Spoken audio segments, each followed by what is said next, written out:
Three, two, one. Let's see. Getting ready here. We are ready. Three, two, one. Hey, what's up, everybody? Pete Caliendo, Baseball Outside the Box. Thanks for joining us, a show that loves to interview baseball's best coaching minds who love the challenge of status quo. And yes, we bring you another great manager, Italian-American. Sorry, folks, just happens to be there's a lot of Italian managers out there, great ones.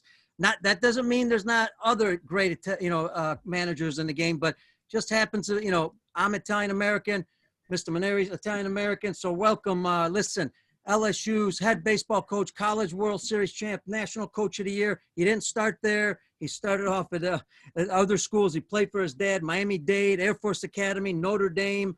So he's got a long career. No, I mean, everybody knows who this is.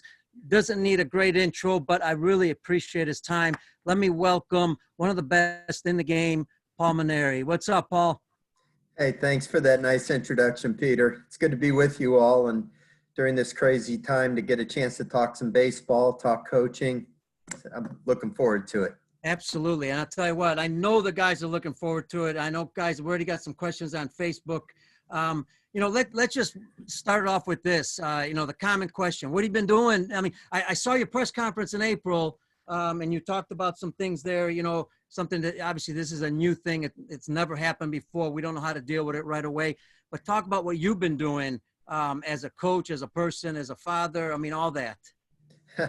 Well, I've been keeping busy, believe it or not, Peter.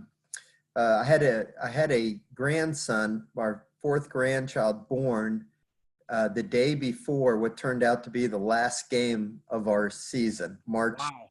The baby was born on March 11th or 10th, and our last game was the following day. That was a Wednesday night. Thursday, we were getting ready to head to Ole Miss to start the SEC schedule. We were leaving at noon, and literally at 11:30, I got a text message from our athletic director saying, "Don't leave. I'll be right over." And at that point, we thought we had gone from the night before where he had told me there were not going to be any fans at the games. That was the SEC commissioner's decision, to telling me that day that there was a 2-week suspension of the games. And we were so disappointed with all that information.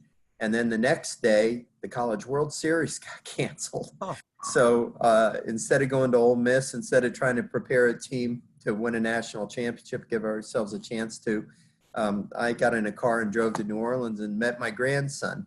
And so we've been over there a few times. We're trying to communicate with our players. I never even heard the word Zoom until spring. And you could tell by how difficult it was for me to get on just now that I'm not too adept at it all. But I've actually been the host of many Zoom calls with our team, with our players. I've had individual player meetings, group meetings, staff meetings. The day that our season was canceled, Pete, our staff went back to the room or back to the office, and we literally pulled up our depth chart for 2021 and started talking about next year. And we talked for a couple of hours. It got to be about 7:30 at night, and I told the staff, I said, "Listen, that's enough for today. You guys go home. I'll see you in a month." And that was 4 months ago. Wow. Still haven't had our staff back together in person. So we've been doing a lot of communicating on Zoom, a lot of FaceTime calls, a lot of information that way. But it's been a real complicated time because we didn't know that the NCAA was going to grant another year of eligibility. Mm-hmm. That was only decided on a Friday. The following Monday, Major League Baseball decided that they were going to have a 5-round draft. So those things had a great effect on our roster size and on our depth chart. And so we've been dealing with all those individual situations, trying to give yourself a chance to have the best possible team. And yet at the same time, having empathy and compassion for your players and trying to do what was best for all of them as well. So it's been a challenging time, to say the least. And that's just talking professionally. Obviously, everybody's been dealing with the quarantine at home and not getting out and, all the things that we've all had to deal with. So I'm not unique from that standpoint. So it's been a crazy time. I hope that this time will end soon, and we'll get back to normal. I don't ever want to go through this again. I'm sure everybody else would feel the same way. Absolutely. Matter of fact, it was interesting, and I think during a press conference or somewhere you said it feels like the Twilight Zone. No doubt about it. That's definitely the Twilight Zone. Congratulations on your grandkid. Also, during this time, you said that, you're looking at the future, and obviously you don't know what the future is because it doesn't really help much to look behind right now. What does the future look like when it comes to LSU, when it comes to college baseball? As far as, like you said, the recruiting aspect and then the draft and all that, what's your future looking like? And I know you can't determine it, but it's, you got to think about it. Pete, when you think about it, okay, yesterday we had a Zoom call, all the head coaches at LSU with our athletic director, who's phenomenal AD, very powerful AD in the country. And he sat in front of all of us on a Zoom saying, I really don't know what's going to happen in the future. He's talking about football season. Right. Which to start in a month and a half or 2 months or whatever. I don't think anybody has the answers. I don't think from the president on down, anybody has the answers to what's going to happen.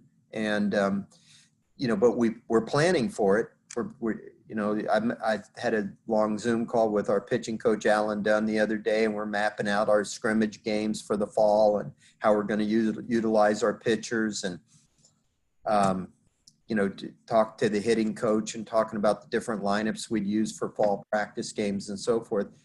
But nobody knows for sure if we're even going to be able to practice in the fall. What happens if they cancel football season? Are they going to still allow us to have fall baseball? Doesn't seem logical that we would. And if that happens, do they move football to the spring? Can you imagine football, basketball, and baseball overlapping concurrently playing three different sports at the same time like that? If you're in event management at a big school, it would be a nightmare, obviously. But we're just planning to get ready for the fall, as though we're going to have a normal fall, and then we're going to get ready for the spring season. When this thing went down, my worst fears were that schools across the country were going to be in such a budget crunch that we were going to see a lot of baseball programs being discontinued. And it hasn't been as dramatic as I thought it would be. There's been, I think, 3 programs that have, I guess there were 4, and one of them added back, Bowling Green. So I think Furman, Chicago State, and Boise State now are the only 3 that have discontinued baseball. But if this football season doesn't happen in the fall, it's just scary for my sport and for the people that I know out there in the business on what's going to happen. But at this point, we can't control any of that. We're just going to have to see. Yeah, and it's a trickle-down effect. It affects a lot of people. And hopefully things will turn around, Paul. I'd love to, let's start. I'd like to get a little bit into your background a little bit, because interesting enough, you actually played for your dad. I want to give a special shout out to him. What a great man he was. I got a chance to meet him a couple of times. He made me feel like I've known him for 100 years, and he just met me maybe twice. So maybe a little dedication to him for the show. And he reminded me of my dad. I was almost thinking like I was talking to my dad. It was unbelievable. But talk about what it was like. And we're going to get into your questions, folks. I know you got some, but I want to start off a little bit about what it was like to play for your dad and the influence your dad had on your career and what you've accomplished in baseball. Well, Pete, I don't know if all your attendees here even know who my father is or was. He passed away a year ago, March, at the age of 90. He was the baseball coach at Miami-Dade Community College in Miami, Florida. Started out in 1960. It was actually called Dade County Junior College. Mm-hmm. When they developed a second campus, it became Miami-Dade North Community College. And he coached for 30 years. And I like to say that when he retired, he was generally regarded as the greatest junior college coach in history at that point. I know he was the first junior college coach to win 1,000 games in his career. He had won a national championship and had 5 near misses, second and third place finishes. And I think he was more proud that he had 30 of his former players make it to the major leagues. Wow. But growing up in that house, you know, my dad would sit at the dinner table, and we had, you know, this was the 60s, you know, and I was in my single digit years and my teen years. And, you know, my dad insisted that we always wait for him to get home before we would have dinner. So we ate dinner together every night, my dad, my mom, and me and my four siblings. And when my dad would tell stories about these great college baseball coaches like Rod Dado and Bobby Winkles and Dick Siebert at Minnesota, and you know, just all across the country, these were the guys that I grew up idolizing.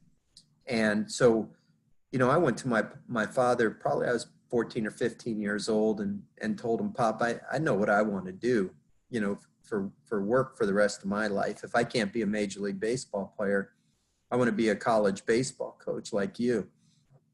And I'll tell you, my dad gave me the greatest advice that a young coach could hear. At least in those days, I thought it was great advice, and I hope I'm not too much of a dinosaur, but he told me, he said, listen, if you're going to go into coaching, you got to do it for one reason, and one reason only. Don't do it for prestige. Don't do it for money, because back then, you know, you were basically signing off on a life of poverty by going into coaching.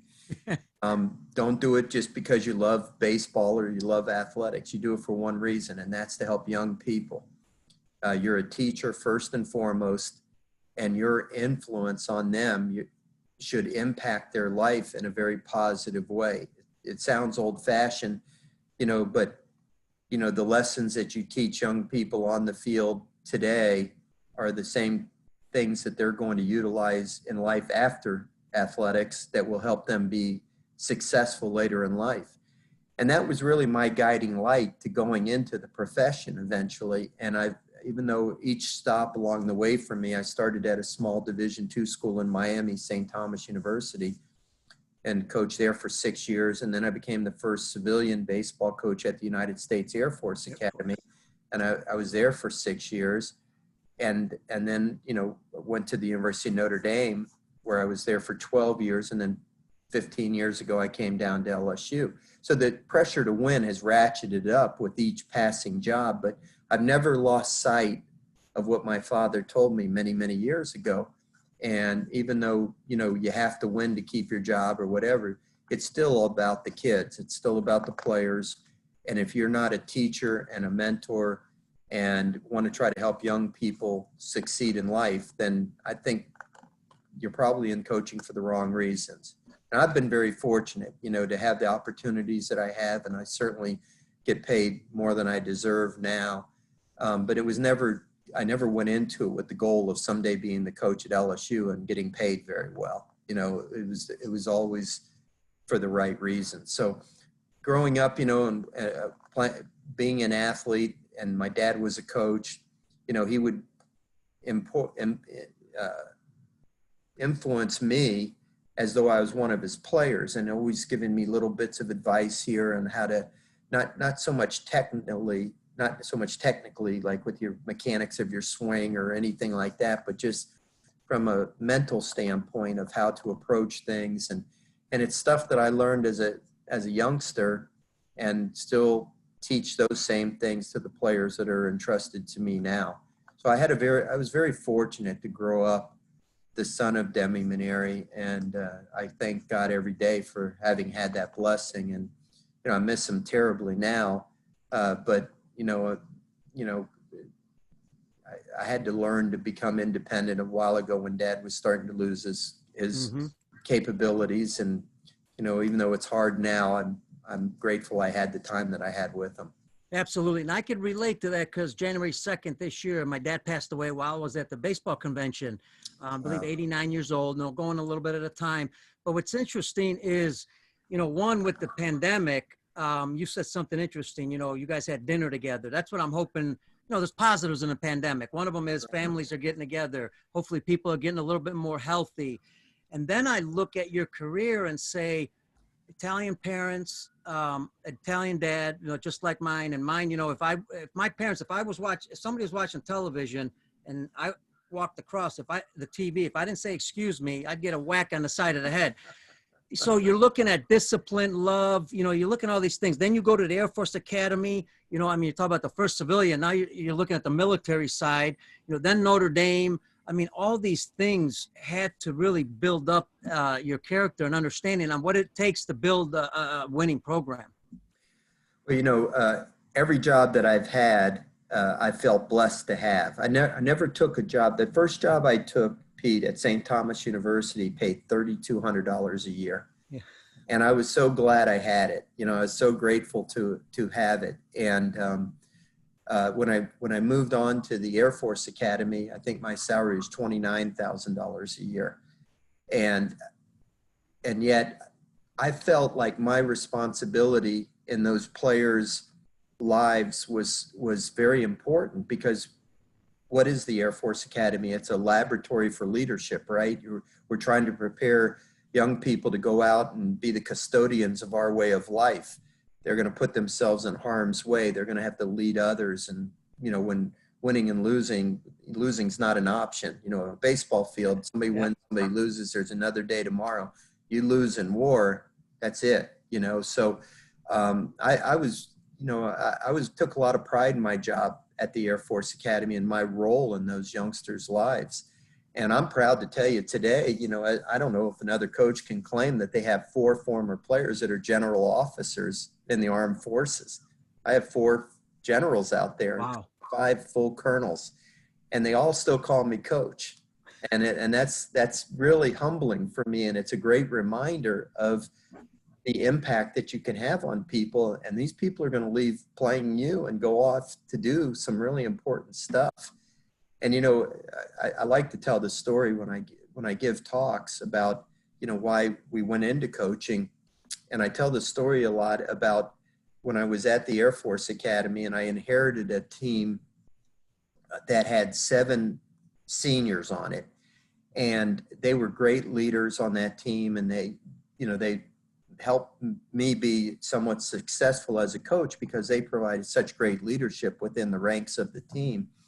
And there was one particular senior on the team who was a utility infielder. He wasn't a superstar, and he and I were not particularly, closer than any other relationship that I had. And, when the player graduated in May and was commissioned as a 2nd lieutenant into the Air Force on the same day that he graduated.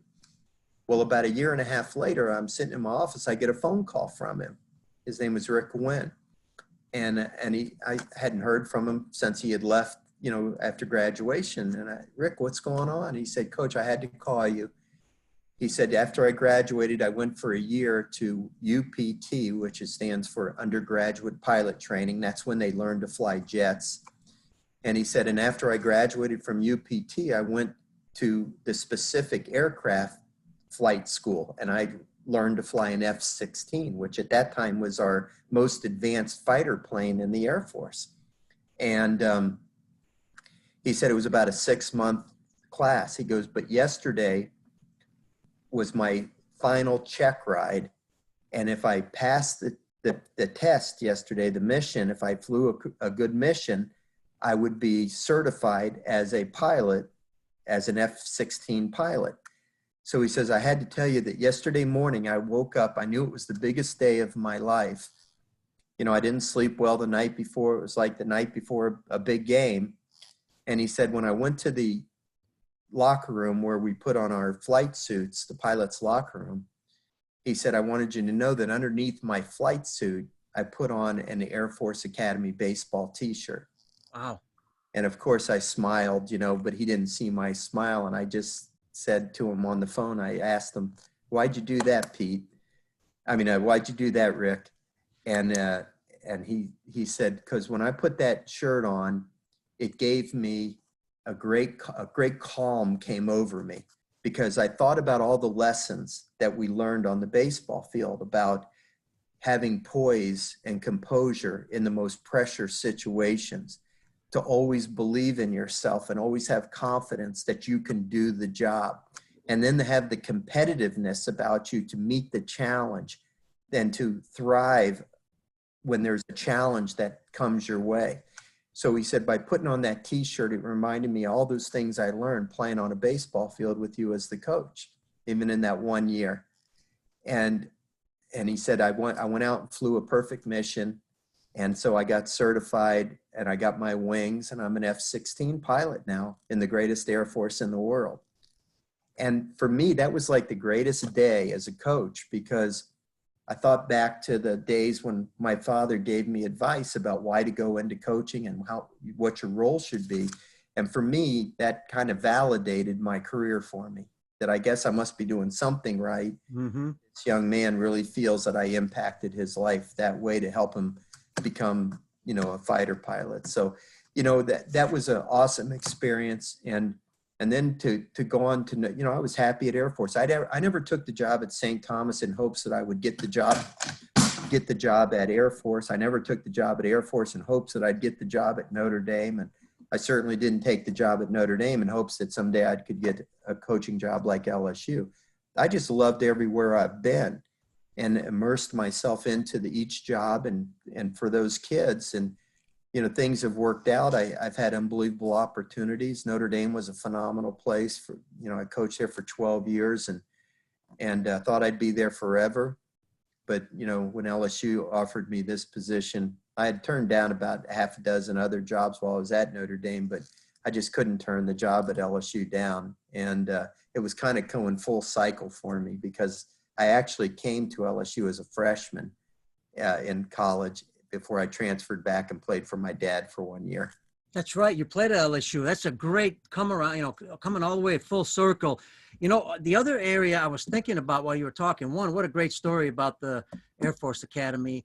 You would think it was the opposite. You think you're in the military, now you go play baseball. Baseball's much easier because the military teaches you so much. But the other part is, it seems like, and I hear a lot of coaches talk about this, and then we're going to get into LSU also. It seems like the good advice is, if you've got a job, do the best you can do in that job. Don't look to get another job as you're doing that. I mean, it sounds like what you did. You focused on the number one thing you had to get done, and everything else comes in after that. That was the advice, Pete. That's the advice that I give to all the young coaches I ever talk to, that there's nothing wrong with having ambition. We all want to strive to do it at the highest level that we possibly can. Okay. So having ambition there's nothing wrong with that. There's nothing wrong with networking, getting to know people. When you're at a coach's convention, when you're, playing another opponent and walking across the field and visiting with the other coach, or when you're out on the road recruiting or wherever you are, it's good to network. It's good to let people know who you are. It's good to get your name out there. It's good to be ambitious. You can't do that if you're not confident in yourself. But I've seen too many young coaches that let their ambition drive them. Like, I want to be the coach at LSU someday. And I would say, why? Well, you look how your career happened. I want that to happen for me. Listen, when I took the job at St. Thomas University, I was the happiest guy in the world.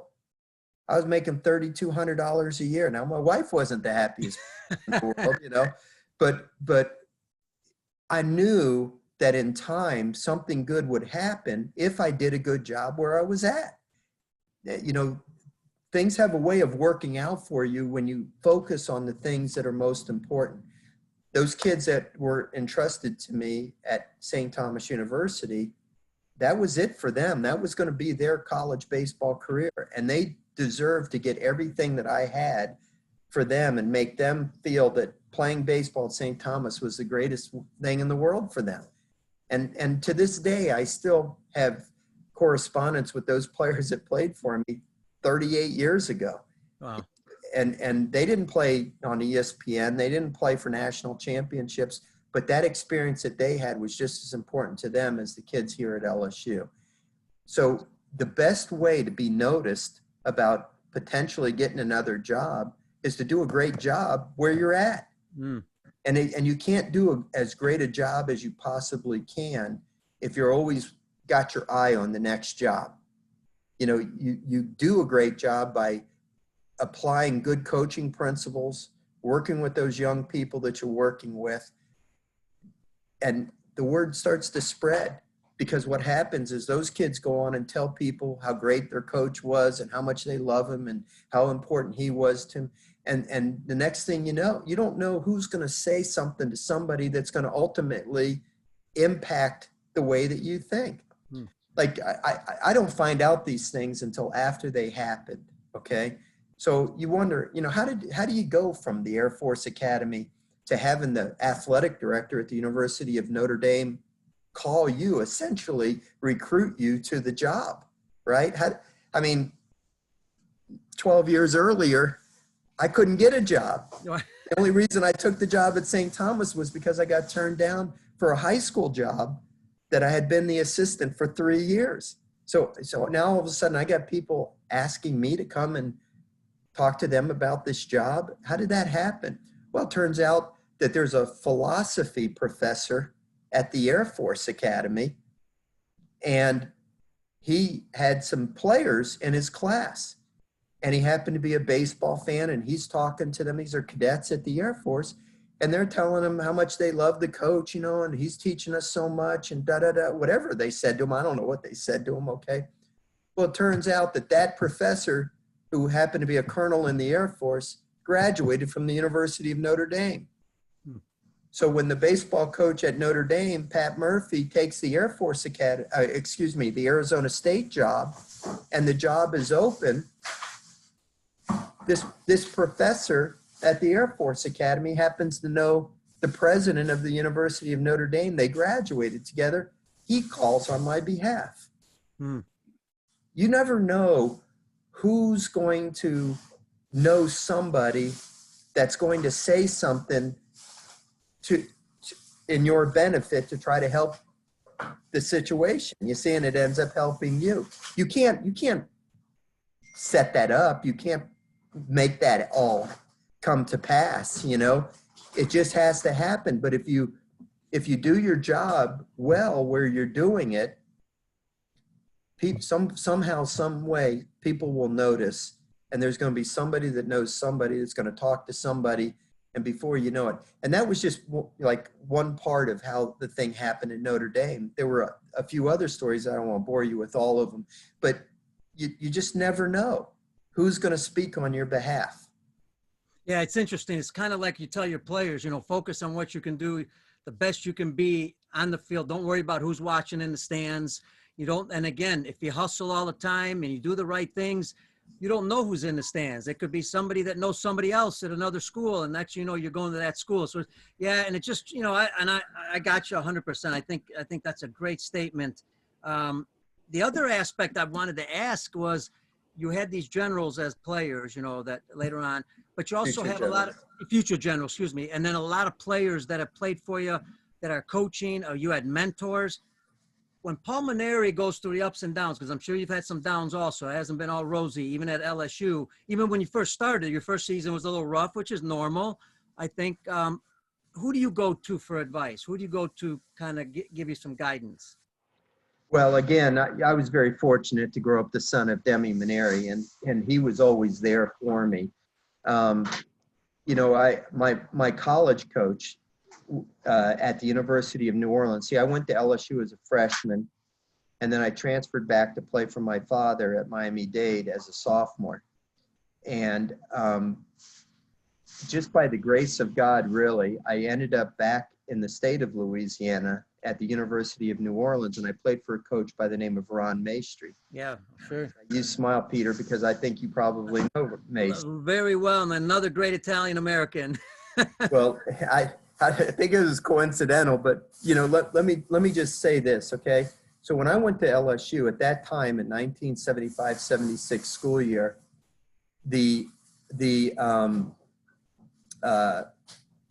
lost my train of thought. I'm sorry. Okay, the baseball coach at LSU, his main job was he was the equipment manager for the football team. Wonderful man by the name of Jimmy Smith, but he was essentially a part-time baseball coach. Nobody cared about baseball, even in the SEC. A year or so later, Ron Polk took the job at Mississippi State. He went from Georgia Southern to Mississippi State. And Polk, just by sheer will, just forced people at Mississippi State to take college baseball serious. Okay, nobody else was taking it serious at the time. And really, until Skip Bertman came to LSU in 1983 and created a natural rivalry there with Mississippi State, the SEC as a whole in the sport of baseball was really nothing to write home about. It wasn't a revenue producing sport. The athletic directors didn't care about it, and so forth. Okay. So when I was here, coming from this great baseball environment that I grew up in at Miami-Dade, I came to LSU. It was a little bit discouraging for me, in all honesty, because the baseball coach isn't even out there during fall practice. He's at football practice because he's, back then they had to tear away jerseys on the football players. He had to be right there to put the jersey on the player at practice. So, here you are as a lowly freshman, you're trying to make an impression. Well, who do you make the impression on? The coach isn't even out there at all, right? So I got a little bit discouraged, plus the heartstrings were tugging on me to go back to play for my dad. And so now after my sophomore year, I have to find a new place to go because my eligibility is up. And I visited a few big schools, I won't mention who they are, but I visited a few schools. But when I went to New Orleans to visit a girl that I had met in my freshman year at LSU, she was living in New Orleans, and here she's been stuck with me now 44 years later. Four wonderful children and 4 grandchildren. But wow. I was going to visit her, and my father told me that he had been talking on the phone with Ron Maestri about players and was hoping that when I came to visit my girlfriend that I could drive out to say hello to him. And he offered me an opportunity to join the program. I was praying so hard, Pete, that I would meet somebody in my life. My dad was a tremendous mentor for me in the coaching profession.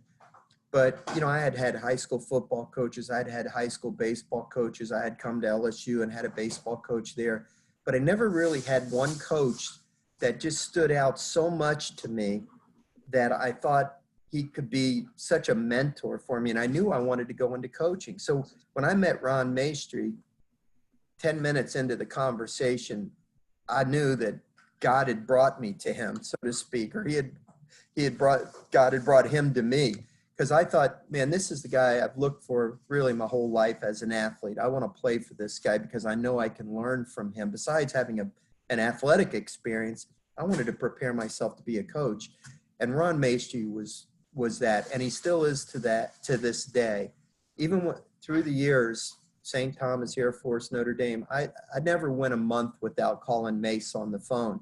And now since I've been down here an hour away in Baton Rouge, he lives in New Orleans, I talk to him all the time. And especially since my dad kind of lost his capabilities, I've leaned more on Mace. I've also leaned on some of my best friends. My best friends, you'll recognize one name, Jim Hendry. Jim was the general manager of the Chicago Cubs for 10 years. Mm-hmm. I coached high school baseball together before I became the coach at St. Thomas. And we've been best friends. So I lean on him a lot with questions. And, when I'm in a challenging situation, that I need some advice or whatever. My other best friend in the world, Randy Bush, is currently assistant general manager of the Chicago Cubs. I have other coaches, around the country that I've become friendly with, that I'll talk with them.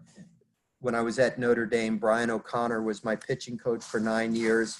Brian is the head coach at the University of Virginia. Brian and I consult each other a lot about different things. So, nobody has all the answers, Pete. I was just on the phone for 45 minutes with one of my young assistant coaches, and we were talking about roster management and all these kinds of things. And, hearing young, fresh ideas is a good thing for a 62-year-old coach as well. You think, after 38 years, you have all the answers.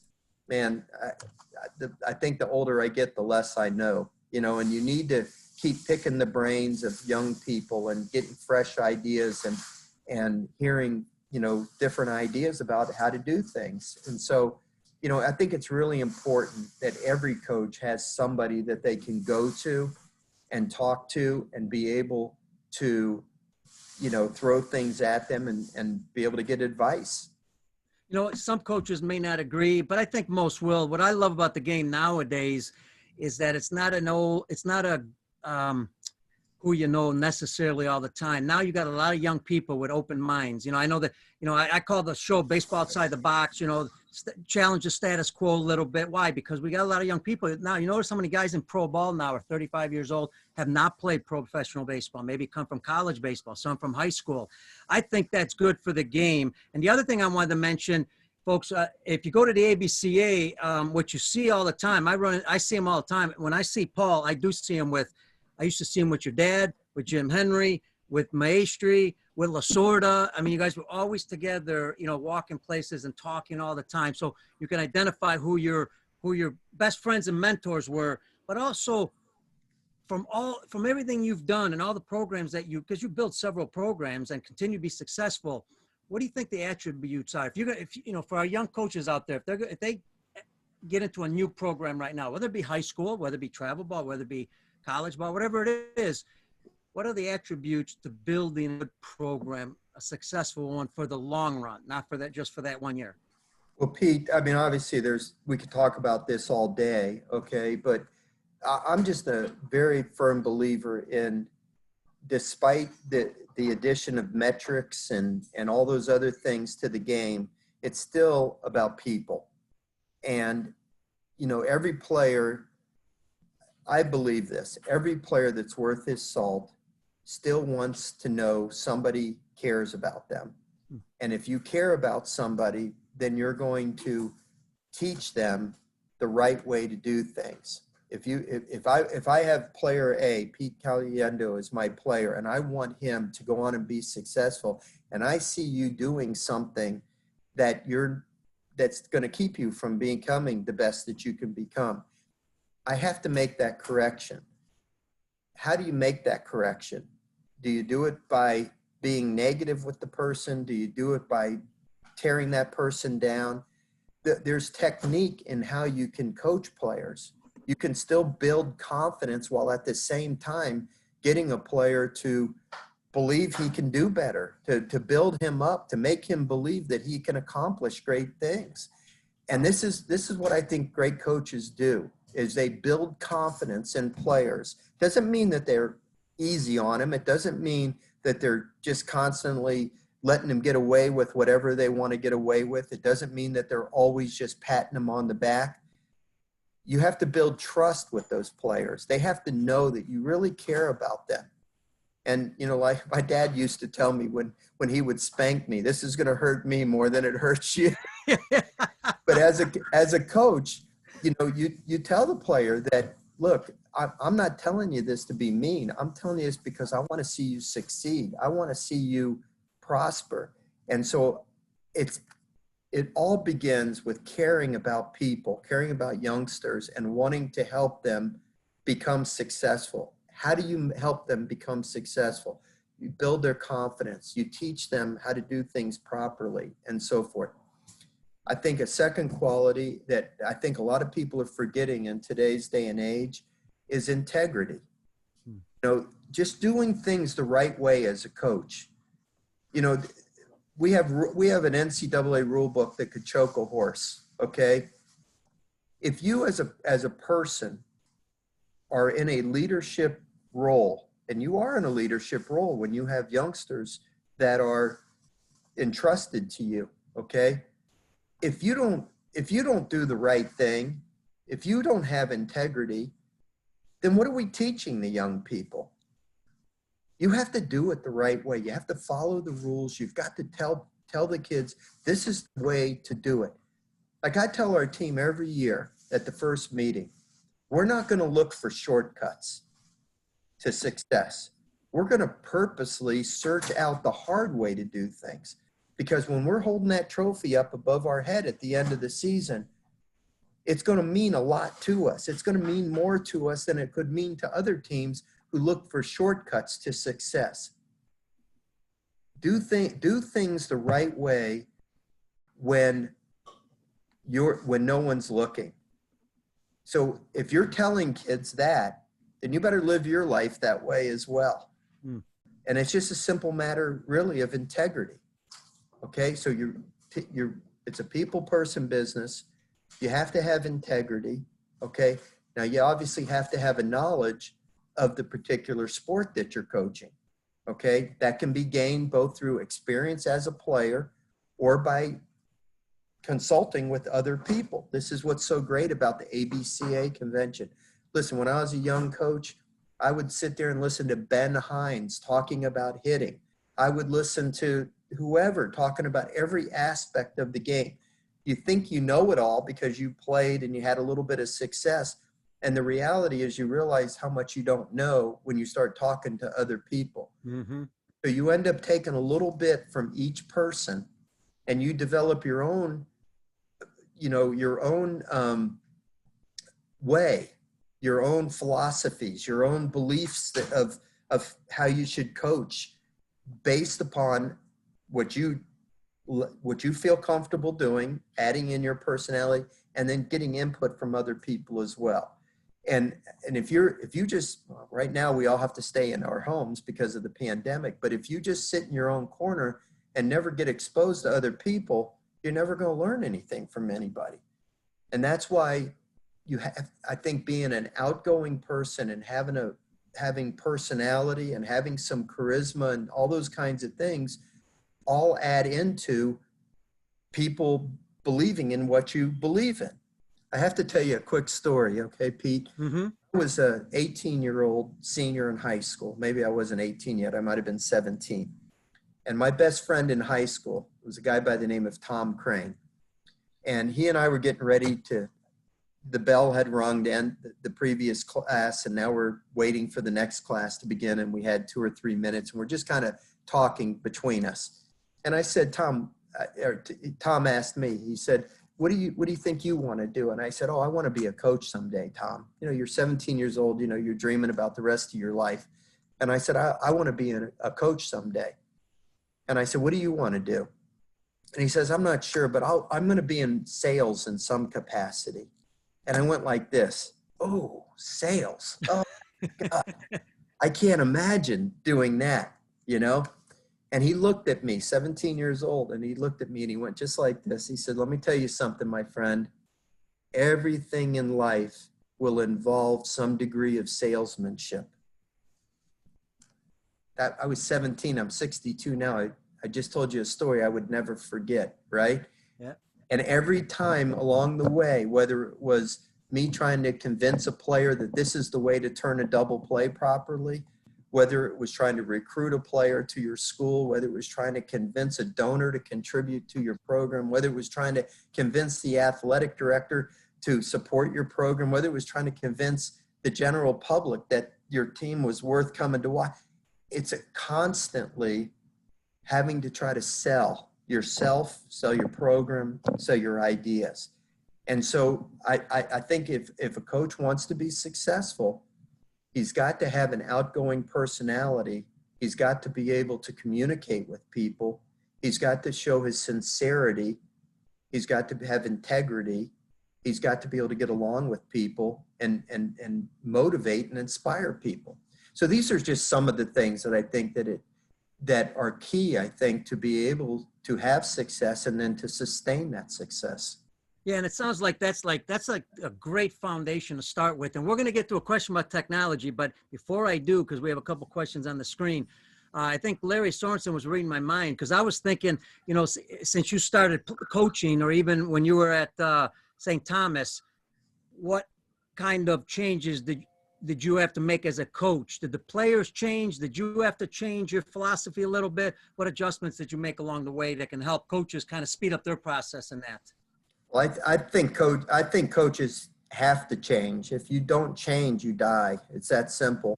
Players are different today than they were 38 years ago when I started. You know who I learned this lesson from? Don Shula, the great football coach of the Miami Dolphins. So I coached Michael Shula in high school when I was a high school football and baseball coach, okay? And when I got the job at St. Thomas University, that's where the Miami Dolphins practiced every day. And then when I became full-time at the school and eventually even became the athletic director, I had a lot of interaction with Coach Shula. And I remember one day sitting in his office, one day of many, I had another great mentor that, see how lucky I've been in my life to Absolutely. be exposed to these kind of people. And I remember one day sitting there talking to him, and I asked him pretty much the same question. Because Shula, I said to him point blank, I said, Coach Shula, you've always had the reputation of being such a hard-nosed coach. And now, here we are in the 70s or the 80s, I guess it was. I don't remember exactly. And it was the 80s. And I said, are you finding that you have to change, or do you just try to get players that will conform to the way that you do things? And he told me this story. It was a great tight end. Do you remember Marv Fleming? Remember the name? Yeah, he was a great tight end. He played, first he played, I think, for the Packers maybe, or maybe the Colts or something. I can't remember. And then Shula brought him to Miami. And this was back in the day where you never saw any players wearing earrings or any males wearing earrings, right? And so Shula says Marv Fleming came in and sat down. It was the first day I'd met him. And he had an earring hanging from his left ear, okay? So they had their conversation for 10 minutes, and Marv, the meeting ended, and Marv got up and started to walk out the door, and he got to the door, and he turned around, and he said, Coach Shula, I've been sitting here for 10 minutes with you. Didn't you notice anything about me? And Shula said, yeah, you lost one of your earrings. And that was Shula's way of saying to the player that I accept you for who you are, okay? And I don't care about your individualism that you want to display, but when you get on the field, I'm going to expect you to play smart, play hard, get the job done, and so forth, okay? And Shula told me this story. He said, listen, 10 years ago, if I saw somebody with an earring, I would have ripped it out of their ear, okay? Right. He said, but I had to adapt. And I believe if Don Shula was here today, if Demi Mainieri was here today, still coaching, the great coaches would adapt to certain things without compromising the principles that they really believe in, the things that they really hold to be true. They wouldn't compromise integrity. They wouldn't compromise work ethic. They wouldn't you see what I'm saying? Mm-hmm. The players performing in clutch situations.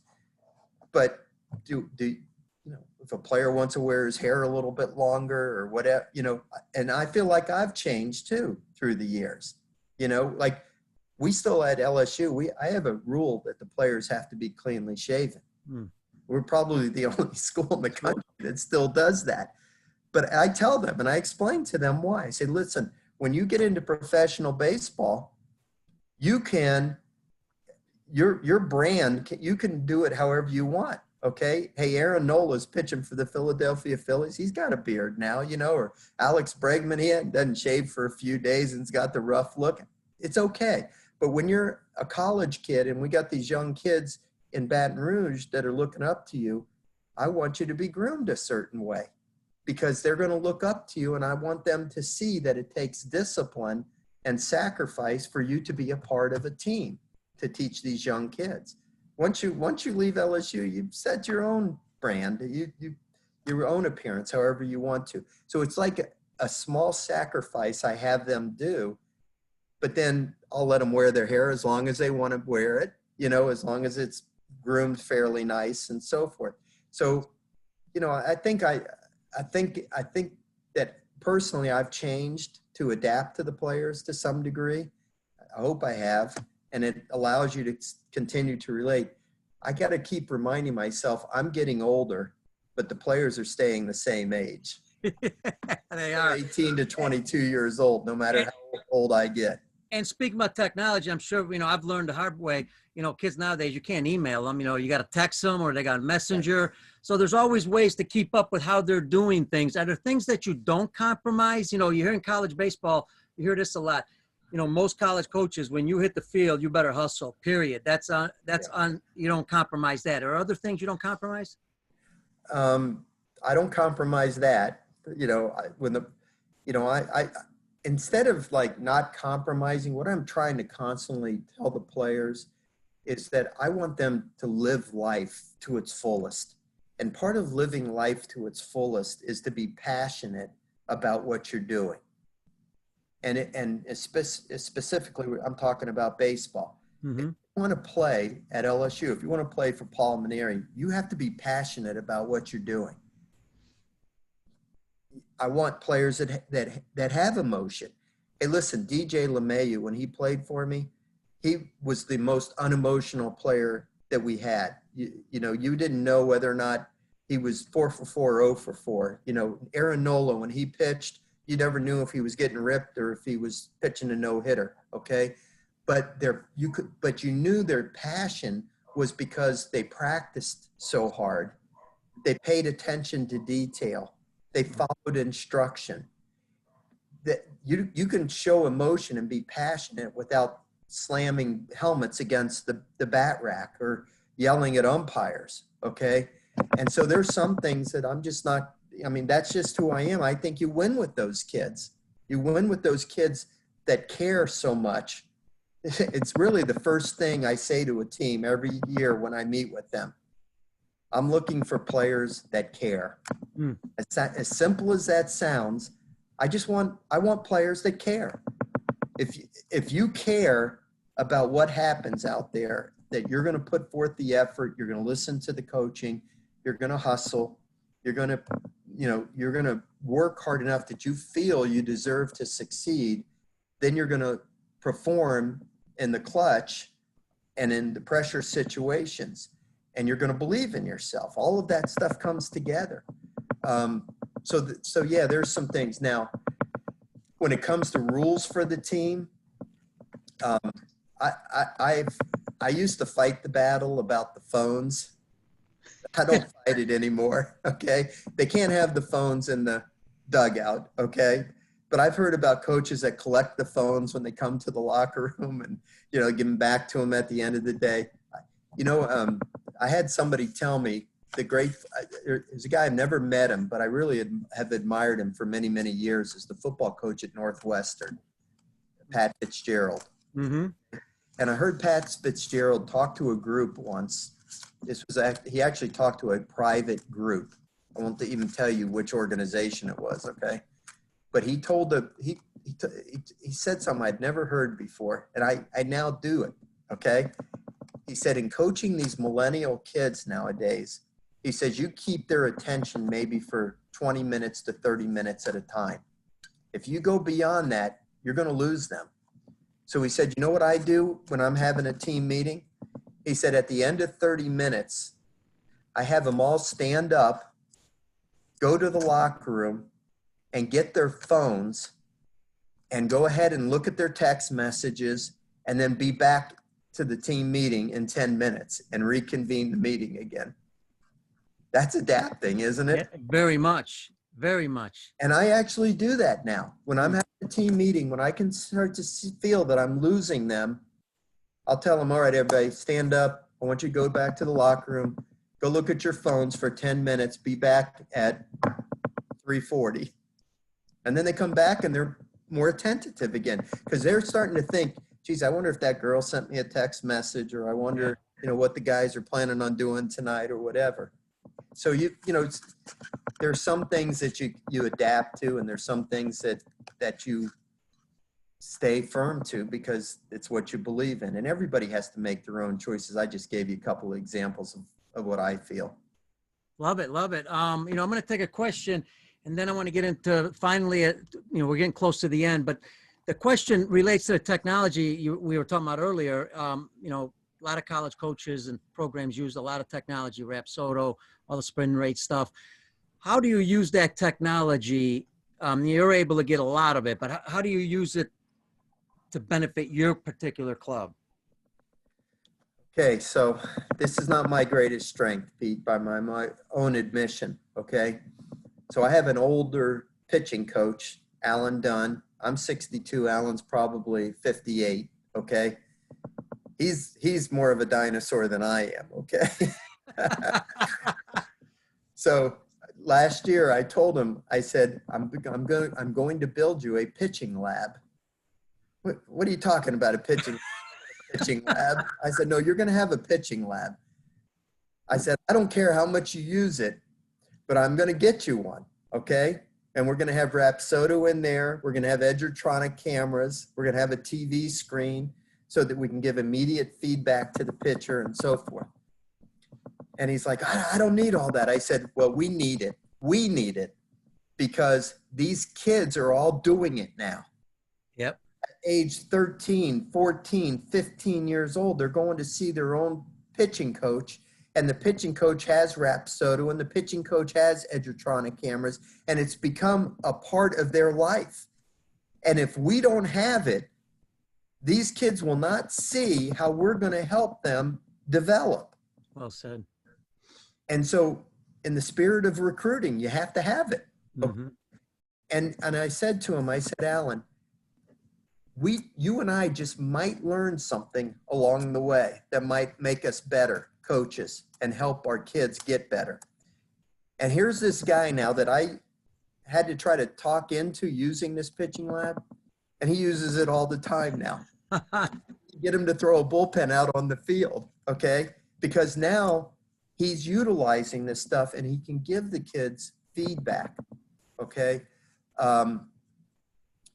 So I have this 58-year-old pitching coach, but all the other coaches on my staff are young guys, okay? They haven't been out of the game from playing very long. And it's purpose. I think their youthfulness leads towards new creative ideas because they grew up with this. Mm-hmm. First time I owned one of these was halfway through my time at Notre Dame. Okay, they grow up. I mean, I still don't have a Twitter account, but I actually don't have a Twitter account because my young assistants told me, you don't want to go on Instagram, you don't want to go on Twitter. People are ripping you all the time, and you don't want to listen to all that kind of stuff. Let the young guys handle that, right? Let the young guys take care of it, okay? So I don't do that, but I know how to email and I know how to text. I can do all that kind of stuff, okay? I just went to the iPhone 11, so it's still baffling me, but I'm trying to get there. But this is where I think it's important. You still have that youthful energy with some of your staff, and they bring these new creative ideas, and then they educate me about how to use it. But I pretty much let them use it. And listen, I know it's been a controversial thing, for people that are longer into their careers. Is that enough for me to say I'm getting old? Okay, but people that are longer into their careers are very defensive about using that kind of stuff. Mm-hmm. But I don't think that the metrics and the technology and all that stuff is totally the answer. Just like I don't think coaching the old-fashioned way is totally the answer. I think a blend of the two, if you do it properly, will give you the most production. And I think anybody that's closed-minded about either extreme is closing off themselves to being able to improve. And so, we utilize the technology. I can now ask, what was the spin rate on that pitch? And I know, if he tells me it was a 3,100 on a curveball, oh my gosh, that kid's he's got a good tight spin on that breaking ball. There's some future in that kid. Or, if his fastball has got lower spin rate, maybe the ball is staying up in the zone, and nowadays you can pitch it. It's become in vogue to pitch up. When I was younger, pitch down, pitch down, pitch down. Now they're teaching kids to pitch up to combat hitters trying to create launch angle. Mm-hmm. And it's interesting. It's another aspect of what you said, and that is, you got to change with the times. And like you said, kids like this stuff and they use it. There's benefit to it. Why not learn? And I'm sure, what's mind-boggling sometimes, I know to all coaches, even myself, you don't have to learn it all at once because there's just too much stuff out there. I mean, take a little bit at a time and learn it and apply it. I would assume you guys just didn't throw everything at these kids right away.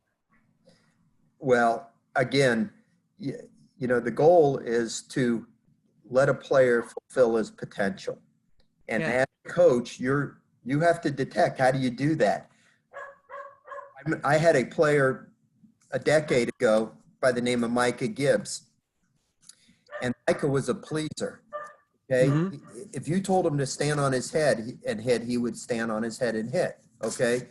He studied every imaginable hitting theory out there. And then he tried to apply a little bit of everything. Okay. And one day he was in the batting cage. Now, these guys, you know, 220 pounds of muscle, pure muscle. He would squat 580 pounds or something. Okay. He was our catcher on our national championship team. And one day he's fouling ball off at one after another off the top of the cage. And I finally just said to him, Micah, for goodness sakes, you're 225 pounds and you're swinging like you're a little guy like me. When are you going to be a man and just start getting your money's worth up there? Swing the bat hard. Well, you could see the hair on the back of his neck stand up and him getting red.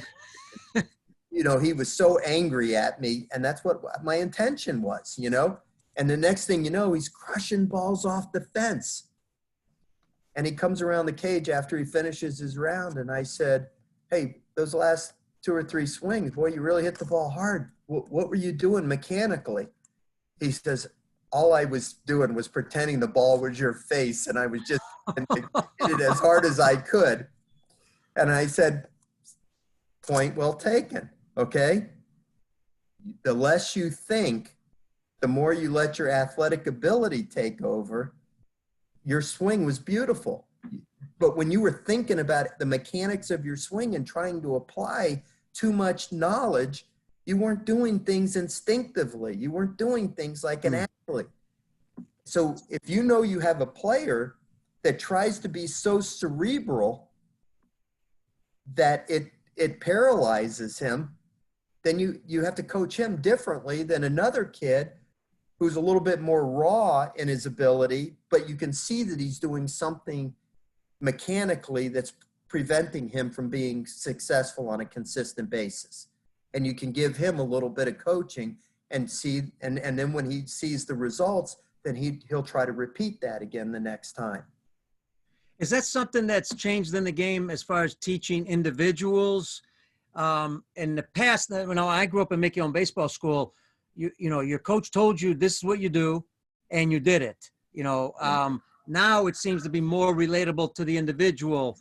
Well, Pete, whether it's something technical, mechanical about their thing, or whether it's even mentally, emotionally, whatever, okay? I've always been taught by my mentors, starting with my father, to teach and to coach individuals. Great. I'll tell you, I hope I don't bore you with these stories. I was a young, my first year at St. Thomas University, and we were playing the great University of Miami. They were ranked #1 in the country. We were a little Division II school. But, you know, I'm a 25-year-old fiery coach, and we're going to go down there and we're going to whip the University of Miami, okay? And we get beat that night. I think it was like 5-1 or something. And after the game, I got the team out in right field, and I'm just chewing some butt, right? Okay? And after the game, I go over to my dad's house to kind of recapitulate the game a little bit. And he says to me, he says, I noticed you were getting on that team pretty hard after the game. And I said, yeah, Dad, you know, I thought we could have beat those guys tonight. And he said, well, let me ask you a question. He goes, did you think your catcher, Johnny DePrimo, played hard tonight? Well, Johnny DePrimo was a tough nut, you know, and he was, you know, he was going to get typical catcher, you know, he's going to fight and claw his way, you know. I said, yeah, of course, Johnny always plays hard. He said, your little center fielder, Richie Smith, didn't you think he hustled tonight and really played hard? He got a hit. I said, yeah, Richie played hard, Dad. He says, how about Carlos Iglesias at first base? What'd you think? Yeah, I see your point. He says, when you use what he called the shotgun approach, you shoot a shotgun, pellets fly all over and hit everybody, right? He says, when you berate the team like that, and you've got a segment of the team that gave everything they had that night, they just came up short. He says, why are they deserving of getting hit by those pellets as well? They don't deserve that. And they're going to lose respect for you when you don't recognize that they gave everything that they had to you that night. And I just nodded. You know, I actually had tears in my eyes because I was embarrassed about my how I acted after the game. And he told me, he said, coach individuals. You'll get a lot more out of kids when you coach them individually. It takes more effort, takes more time, but the more you can do individually with players, the better off you're going to be. And I've never forgotten that he told me that. That doesn't mean that once in a while you don't have to talk to the team as a whole and get points across. But, you know, I've actually made a practice out of my team meetings after the games. When we lose are the shortest meetings ever. When we win, that's when I can make corrections and coaching points where I think they'll be listening. But when we lose, the last thing they want to hear is the coach getting mad at them. You know, so, I'm glad you brought that up. Go ahead. I was just going to say that was something I learned as a young coach, and I've tried to do through the years. And I'm not perfect. I mean, you know, sometimes your emotions get carried away, and but I just feel like through the years I've gotten a lot more out of taking the time to work with individuals than just do it in a one mass group. Paul, Adam Dowdy, I don't know if you know Adam, umpire. I got a chance to work with him internationally. He says, great episode, Pete and Paul. He said, Paul's a class act on the field and obviously off the field. He must umpire some NCAA games with you. Well, that's wonderful to hear. Thank you. I don't know how many umpires would say that about me, but I've calmed down through the years. and I guess, you know, a whole new episode. I mean, there could be an episode on how to relate to umpires, the mental aspect of that. Yeah. But what's your advice to coaches out there? Because I grew up even in pro ball, a lot of yelling at umpires. I saw a lot of that in my life, and I didn't like it. I was an umpire. I didn't think it really helped the situation a lot. But talk just a little bit briefly about that. Okay, I will tell you, because my dad was notorious as being not getting along with him well either. Okay, and yet, one of his best friends in the world was a guy by the name of Joe Linsalata. Joe was a former major league umpire, and he ran the umpire development program down in South Florida. And I used to kid him and say, Dad, how can you and Joe be such good friends? You know, you don't like umpires. And I'll tell you, Joe brought along some really good umpires through the years, okay? He had a young umpire that used to umpire my games in Division II baseball by the name of Eddie Rapuano. You probably have heard his name he's been a major league umpire for 20 years. And let me tell you, one time Eddie missed a call. I thought he missed the call at second base. And I started yelling from the dugout. And he yelled back at me, if you have something to say to me, you come out here and say it. Well, I learned a lesson right there. Number one, if you got something to say to an umpire, then don't be screaming across the field and embarrassing him or embarrassing yourself, but go talk to him. And then when he got out there, he said to me, he goes, look, I'm going to talk to you however you talk to me. If you want to yell at me, I'm going to yell back at you. If you want to talk, and show me respect, I'm going to show respect for you back as well. And so through the years, I have learned that that's the best way to deal with people, is to show respect for them and what they're doing. Now, if it's somebody that's being lazy and he's not taking pride in his job, that's one thing. But if you know that it's a decent, good human being and they're doing the best that they can, what are you going to do? You think these coaches that think that they're going to intimidate the umpire into giving them calls, they're doing it for the wrong reason. I've never respected coaches that do that. They just bully the coaches into getting the call, bully the umpires into getting the calls. And so I've tried not to be that way. And I've tried to treat umpires with respect. Doesn't mean I've always agreed with them. I don't think they're perfect. But I also came along the way, Pete, and I came to this realization, like a lot of times you watch Major League games and you hear the announcer say, well, the manager's really fighting for his players because he's out there screaming at the umpire. I learned a long time ago that maybe this is just in college, okay, or whatever, but when you constantly are yelling at the umpires, the players aren't saying, oh, he's fighting for me. The players are using the umpire as an excuse for their failure. And I don't want to give the players the impression that they have excuses. And I tell players all the time, listen, the game is hard enough to play. For you to try to coach it and umpire it at the same time is virtually impossible. You play, I'll coach, let the umpires umpire. It's part of the game, and you can either let it defeat you or you can overcome any challenges that come your way. What's the difference between blaming an umpire or blaming a teammate that didn't make a play or whatever? So let's get rid of all excuses. And once I started thinking about it that way, I started lightening up with the umpires and realizing that they got a job to do. They're doing the best that they can. You have to respect them for the job that they have to do. And I should just worry about coaching the team. Paul, in that situation with your players, that's a constant learning because you're going to have players that are going to complain about an umpire, and then you've got to have a talk with them. Is there a way to kind of teach that earlier in practice or somewhere else? Yeah, yeah, absolutely. And we do that. I bring an umpire in to work our scrimmage games just behind home plate. And I have a rule that you, as a hitter, you are not allowed ever to turn around and face the umpire. Love it. Just and as a pitcher, if you throw a pitch and you think it's a strike, I don't ever want to see you snapping at the ball or staring back in at the umpire.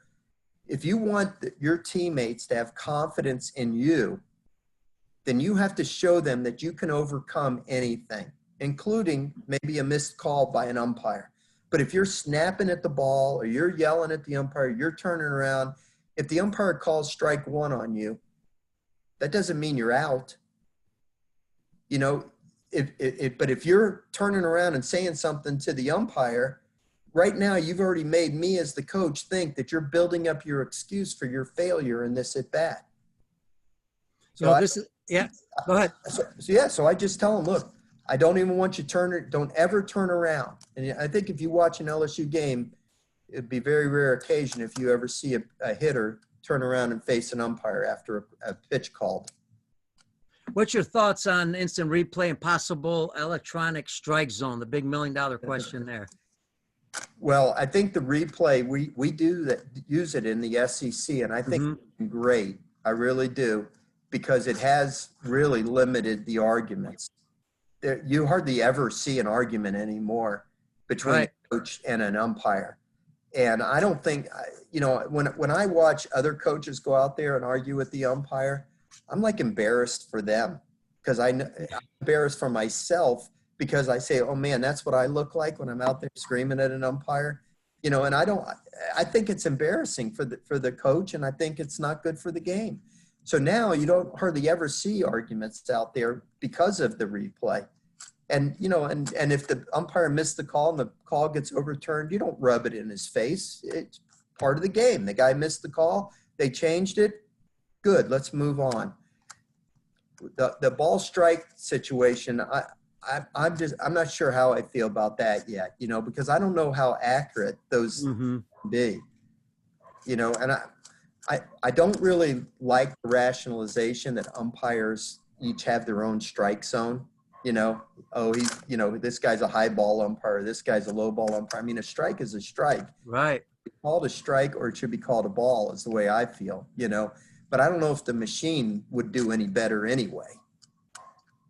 What it might do is eliminate even more arguments. Who are you going to argue with? Matter of fact, on the show yesterday, we were talking a little bit about, Major League Baseball starting, and, you've got all the protocols, obviously. What's a manager going to do now if he needs to come out? Does he have to wear a mask? How far distance? Well, you really don't have to anymore, because there really isn't any argument anymore. It's pretty much you're coming out to say you want the instant replay, and that's it. I don't know. Maybe it's because I've gotten older, Peter. I don't know, but I just think the arguments with umpires, with officials, it's just gone by way of the dinosaur. It's not good for anybody. It's just better. Let's play the game. Let's hope the umpire doesn't miss the call. People's livelihoods are at stake based on umpires' calls. Mm-hmm. It's easy for people to say, well, an umpire's call didn't cost you the game. But at the right moment, it might have. It certainly could have contributed towards the result of the game. So I think that's where people get fired up, is because, this is something that an umpire does as a side thing, because they love the game or want to make a little extra money. Whereas, hey, this is my job. And if we don't win enough games or win a championship, could lose your job over your way of, feeding your family. But when you sit, but I've through the years come to realize that umpires take a great deal of pride in their job, and they're not perfect. Neither are we as coaches. The players aren't perfect. So as long as the umpire is trying his best and he cares about doing a good job, I can be tolerant of just about anything now. Yeah, no, coach told me once, he said an umpire has to start perfect and stay perfect. There's no job like that anywhere in the world. Got to get better. He's got to be perfect the first day and get better. And then get better.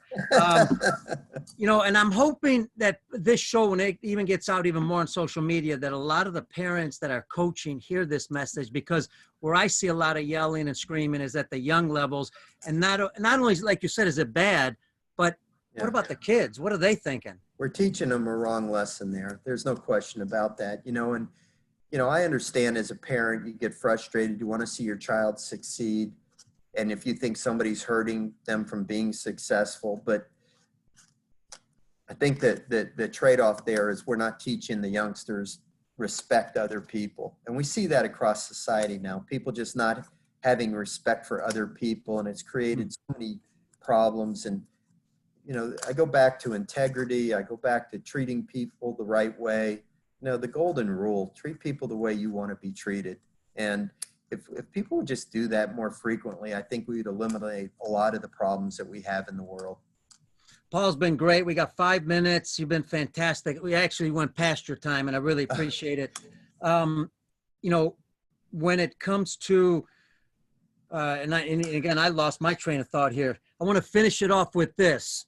You hear about great managers and coaches. Two things I hear a lot about. One, they're not afraid to admit when they make a mistake. And two, their attention to detail is incredible. What's your attention to detail? What things do you make sure your players do on a daily basis? Maybe touch on that. We'll finish it off on that note. Well, I have a saying. I didn't coin the phrase, but Lasorda used to say this to me all the time, and I share it with my players.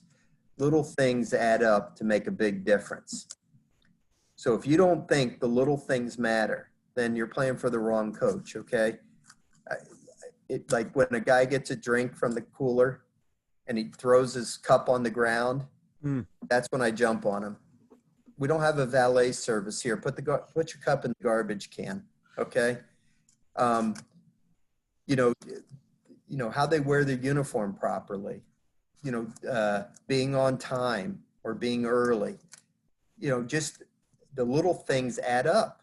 If you start to slack off in your discipline with the little things, then sure enough, we're going to lose the discipline when we really hit that proverbial fork in the road where you have to choose whether or not you're going to be a loser and make the excuses, or you're going to take the hard road and fight through the tough times to be a winner.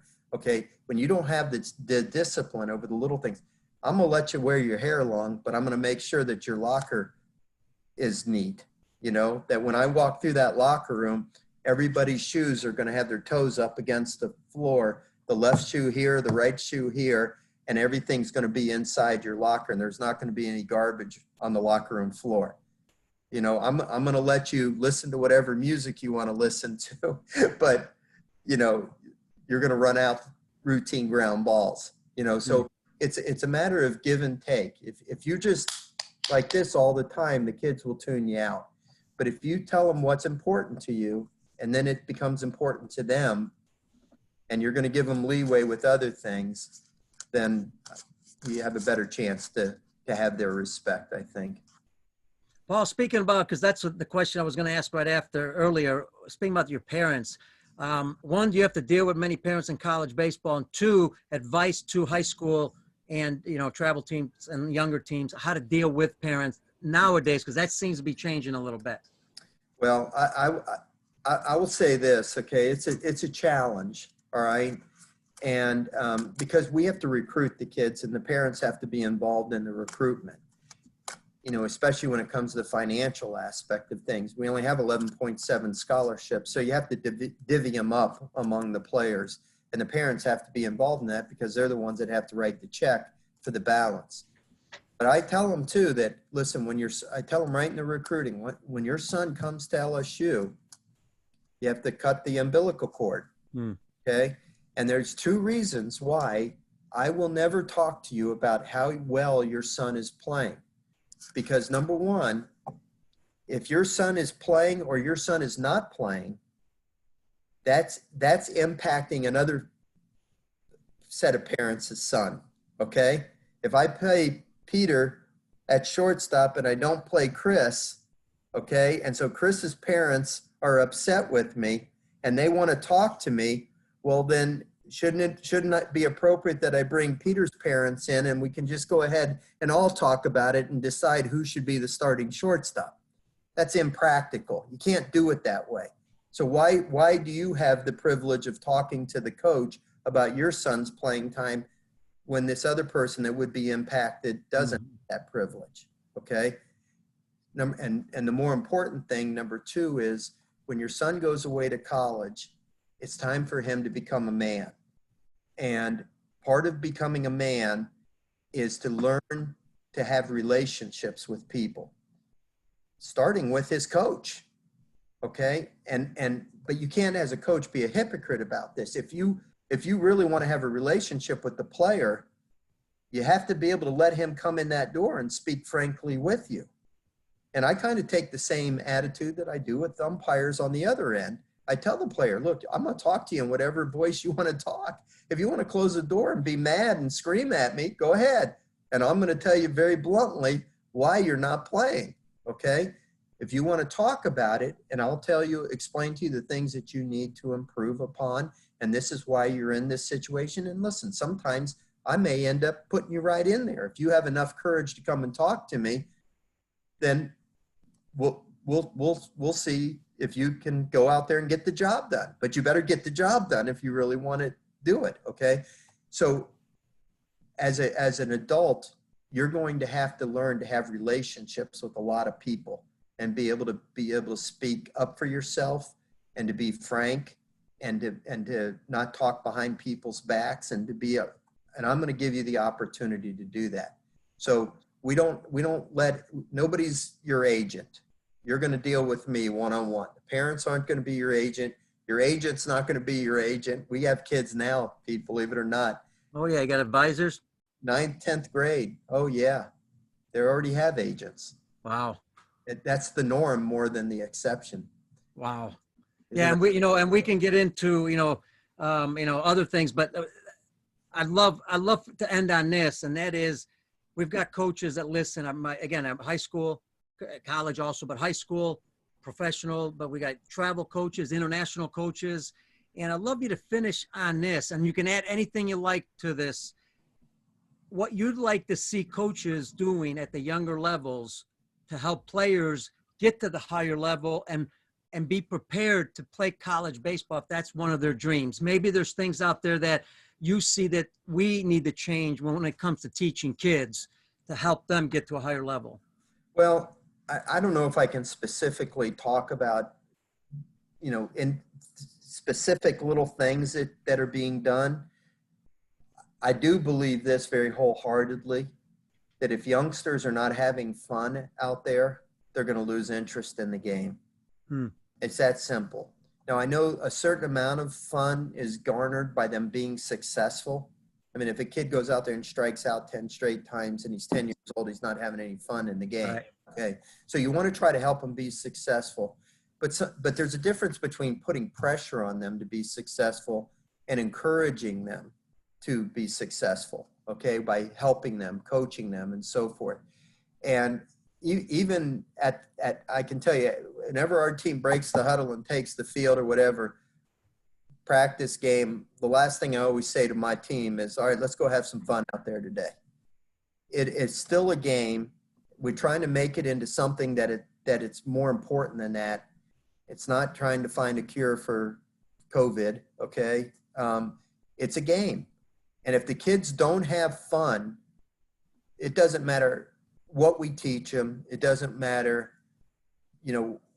how good their uniforms are, how nice their field is that they're playing on. They're just going to get disinterested.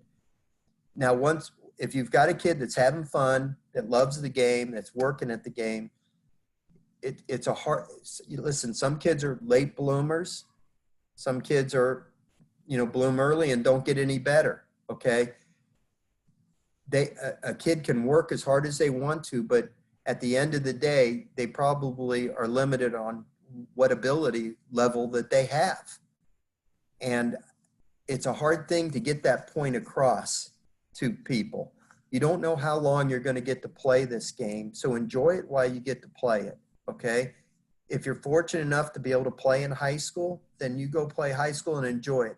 Kind of like my attitude about each job I've had. Don't play because you think it's going to lead to the next level. Play because you love it. And then if you're good enough, you'll get a chance to play in high school. If you're good enough, you'll get a chance to play in college. There's a lot of different levels of college. It doesn't have to be LSU. I mean, I've coached 4 different levels, and there's, there may be a place for every kid if you're willing to go to a school, that's commensurate with your ability level. Okay. My youngest son was good enough to play for a small college in Louisiana, but his attitude was, if I'm not good enough to play at LSU, Dad, I think I'm going to just focus on school. And now he's in dental school, and I'm glad he is. Okay.